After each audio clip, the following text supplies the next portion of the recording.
नमस्कार, आप Bihar in shorts देख रहे हैं। मैं हूं परमवीर सिंह। बिहार की राजनीति में हलचल तेज है और हलचल तेज हुई है मणिपुर की राजनीति के कारण। मणिपुर में जदयू के 5 विधायक अब बीजेपी में शामिल हो गए हैं, जिसको लेकर बिहार की राजनीति गर्म है। अब लगातार जहां जदयू विधायक तोड़ने का आरोप बीजेपी पर लगा रही है, तो वहीं बीजेपी की तरफ से भी पलटवार किया जा रहा है। मंगल पांडे, जो कि बिहार के पूर्व स्वास्थ्य मंत्री हैं और बीजेपी के नेता हैं मंगल पांडे, उन्होंने जदयू पर पलटवार किया है। मोतिहारी में एक कार्यक्रम के दौरान मंगल पांडे ने क्या कुछ कहा है, आप देखिए। तो पूरा आशंका है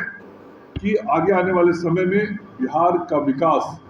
जो एक रफ्तार के साथ आगे बढ़ रहा था, उसमें बाधा उत्पन्न हुई। दूसरा, जिस दिन सरकार बनी उसी दिन हम लोगों ने कहा था, भारतीय जनता पार्टी के नेताओं ने कहा था कि बिहार में फिर से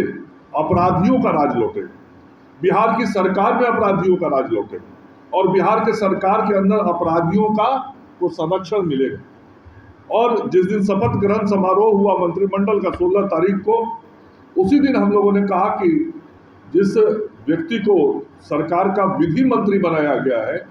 वह व्यक्ति स्वयं विधि के नजरों में, संविधान और कानून के नजरों में आरोपी और दोषी और उस पर आपराधिक मुकदमे चल रहे हैं। ऐसे व्यक्ति को कानून मंत्री बनाना सीधा सीधा अपराधियों के मनोबल को बढ़ाना है। ऐसे मानसिकता वाले लोगों को संरक्षण देने का काम करना है। लेकिन उस वक्त मुख्यमंत्री जी ने बातों को नहीं सुना और हम लोग लगातार इस बात को, भारतीय जनता पार्टी का नेतृत्व इस बात को कहता रहा और 17 दिनों के अंदर ही एक ऐसी परिस्थिति बनी कि एक व्यक्ति को विधि विभाग दिया गया और फिर उसका विभाग भी बदला गया और सुबह विभाग बदला जाता है और रात को उस मंत्री का फिर इस्तीफा ले लिया जाता है। तो इस प्रकार की घटना बिहार की राजनीति में अजूबा है और हम लोग बार बार कह रहे थे कि ये जो नया गठबंधन बना है, उस गठबंधन के कारण ऐसे ही दृश्य सामने दिखाई पड़ेंगे और ऐसे दृश्यों के कारण बिहार की छवि भी देश में खराब हो रही है। जो सरकार की छवि थी, जो एनडीए सरकार काम कर रहा था, और आज 17 दिनों के अंदर जब मंत्री को अपराध के एक मामले के कारण इस्तीफा देना पड़ा, तो जो बिहार की छवि धूमिल होती थी देश में, पूर्व में जो लालू राज था, फिर एक बार उसी प्रकार का दृश्य बिहार में सामने स्थापित हुआ है। और भारतीय जनता पार्टी इस बात को लगातार करी और अभी भी हम लोग कर रहे हैं कि यह सरकार जितने दिनों तक चलेगी उतने दिनों तक राज्य के अंदर माहौल को खराब करेगी, अपराधियों के मनोबल को बढ़ाने का काम करेगी और अपराधी को कहीं ना कहीं सत्ता से संरक्षण भी प्राप्त होता रहेगा और बिहार का विकास बाधित होगा। राधा मोहन सिंह जी, पार्टी के जिला के अध्यक्ष प्रकाश अस्थाना जी और मीडिया के सभी मित्रों को मेरा नमस्कार। आज एक विशेष बैठक के क्रम में मेरा मोतिहारी आना हुआ है और हम सब लोगों को ध्यान में है कि पिछले 9 अगस्त को बिहार में एक बड़ी तेजी से राजनीतिक घटना हुई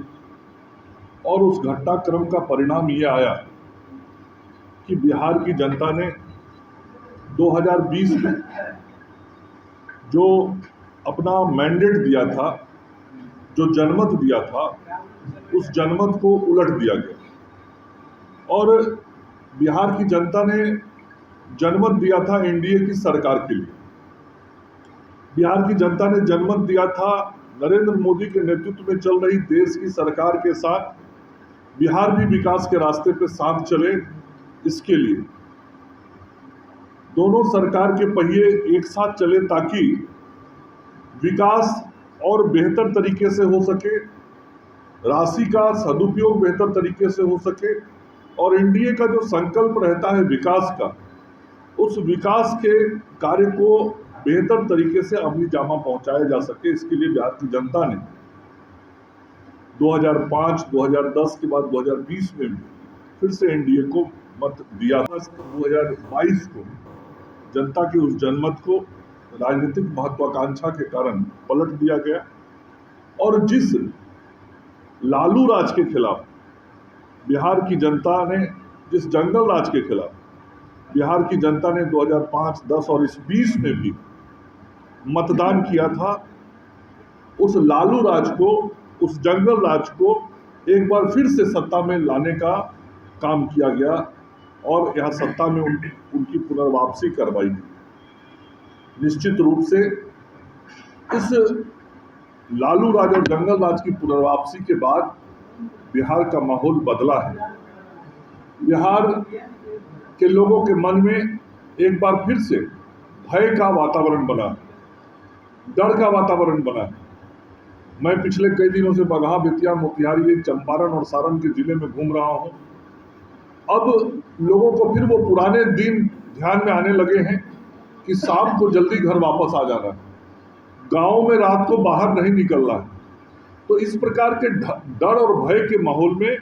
यदि सबसे ज्यादा कोई कार्य बाधित होता है तो वो विकास बाधित होता है। उस जनमत को और मजबूत करना चाहती है जो गठबंधन के नाम पर था जनमत। अब बिहार की जनता भारतीय जनता पार्टी के नेतृत्व में भारतीय जनता पार्टी को पूर्ण बहुमत देने का काम करेगी और आगे जो लोकसभा का चुनाव होगा 2024 में, भारतीय जनता पार्टी ने यह लक्ष्य तय किया है कि 40 लोकसभा क्षेत्रों में से 35 से अधिक लोकसभा क्षेत्रों में भारतीय जनता पार्टी की जीत होगी और उस लक्ष्य के साथ 35 प्लस लक्ष्य के साथ भारतीय जनता पार्टी काम कर रही है। और हमारी केंद्र सरकार के जो कार्यक्रम हैं, जो उपलब्धियां हैं, जो गरीबों के कल्याण के काम हैं, उन सारे कार्यों को लेकर भारतीय जनता पार्टी का कार्यकर्ता गांव-गांव और शहर-शहर जाएगा। और हम सब लोग को इस बात की भी आशंका है कि चाहे वो प्रधानमंत्री सम्मान निधि योजना हो, प्रधानमंत्री आवास योजना हो, प्रधानमंत्री आयुष्मान योजना हो, चाहे प्रधानमंत्री आयुष्मान योजना के साथ साथ अन्य स्वास्थ्य संबंधी जो सुविधाएं लोगों को दी जा रही हैं वो योजना हो, किसान सम्मान निधि योजना हो, ऐसे कई योजनाएं, जिन योजनाओं के कारण आदरणीय प्रधानमंत्री जी की स्वीकार्यता, प्रधानमंत्री जी की लोकप्रियता राज्य के अंदर, जनता के अंदर बढ़ती है। कहीं ना कहीं उस लोकप्रियता को बाधित करने के लिए, उस लोकप्रियता को रोकने के लिए केंद्र की योजनाओं को और गरीब कल्याण के जो कार्यक्रम हैं, जो आज हर घर तक हम लोग अनाज देने का काम करते हैं, ऐसे बहुत सारे काम जो प्रधानमंत्री गरीब कल्याण योजना के तहत किए जा रहे हैं, इन कार्यक्रमों को भी बाधित करने का प्रयास होगा कि गांव गरीबों के बीच नहीं बढ़े। लेकिन भारतीय जनता पार्टी का कार्यकर्ता सभी कार्यक्रमों को जनता तक पहुंचाने के लिए सतत संघर्ष करेगा और इसी के लिए भारतीय जनता पार्टी की विभिन्न स्तरों की बैठकें भी शुरू हो गई हैं, आगामी कार्य योजनाएं भी शुरू हो गई हैं और 17 सितंबर प्रधानमंत्री जी का जन्मदिन है। 17 और 2 अक्टूबर गांधी जयंती। 17 सितंबर से लेके 2 अक्टूबर तक आगे आने वाले समय में भारतीय जनता पार्टी का कार्यकर्ता बिहार के गांव-गांव में जाके गरीब कल्याण के कार्यक्रमों को गरीबों तक पहुंचाने का काम करेगा, भारतीय जनता पार्टी के संगठनात्मक विस्तार का काम करेगा और लोगों के आर्थिक, सामाजिक और स्वास्थ्य संबंधी कार्यों में उनको सुविधा पहुंचवाने का भी काम भारतीय जनता पार्टी के कार्यकर्ता करेंगे। बिहार में 9 अगस्त के बाद एक सरकार का गठन किया गया है और निश्चित रूप से यह जो नया समीकरण सरकार के अंदर बनाने का प्रयास हुआ है, यह जनभावनाओं के विपरीत है और जनमत के विपरीत है और इसके कारण बिहार के लोगों में गुस्सा है, बिहार के लोगों में नाराजगी है और बिहार के लोगों में भय भी हो गया है कि जिस लालू राज के खिलाफ बिहार की जनता ने 2005, 2010, 2020 में मतदान किया था, एक बार फिर से उन लोगों का सत्ता वापस आ गया है और ऐसे लोगों को मंत्री बनाया जा रहा है जिन पे आपराधिक मुकदमे हैं और 17 दिनों के अंदर उनको इस्तीफा देना पड़ रहा है। तो यह इस बात का संकेत है कि भविष्य में वर्तमान सत्ता और सरकार किधर जाएगी। और बिहार की जनता अमन चैन विकास पसंद करने वाली जनता है। बिहार की जनता ने विकास के लिए ही बार बार लोकसभा और विधानसभा के चुनाव में एनडीए को अपना बहुमत देने का काम किया है। इसलिए बिहार की जनता एक बार फिर से, जब आगे 2024 में लोकसभा और 25 में विधानसभा का चुनाव होगा, भारतीय जनता पार्टी को स्पष्ट बहुमत देने का काम करेगा। और भारतीय जनता पार्टी के कार्यकर्ता सतत भारत सरकार के गरीबों के जन कल्याणकारी योजनाओं और कार्यक्रमों को लेकर लोगों के बीच जाते रहेंगे और उन कार्यक्रमों का लाभ लोगों तक पहुंचवाने का काम करते रहेंगे। अभी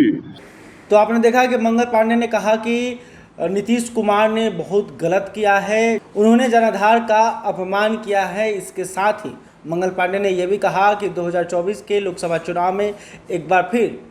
नरेंद्र मोदी प्रधानमंत्री बनेंगे। इसके अलावा 2025 में एक बार फिर बीजेपी की सत्ता में वापसी होगी। बहरहाल अभी तक आपने हमारे चैनल को सब्सक्राइब नहीं किया तो तुरंत कर लें। इस खबर को लेकर आप क्या सोचते हैं कमेंट करके बताइएगा। वीडियो फेसबुक पर देख रहे हैं तो हमारे पेज को भी लाइक करें। धन्यवाद।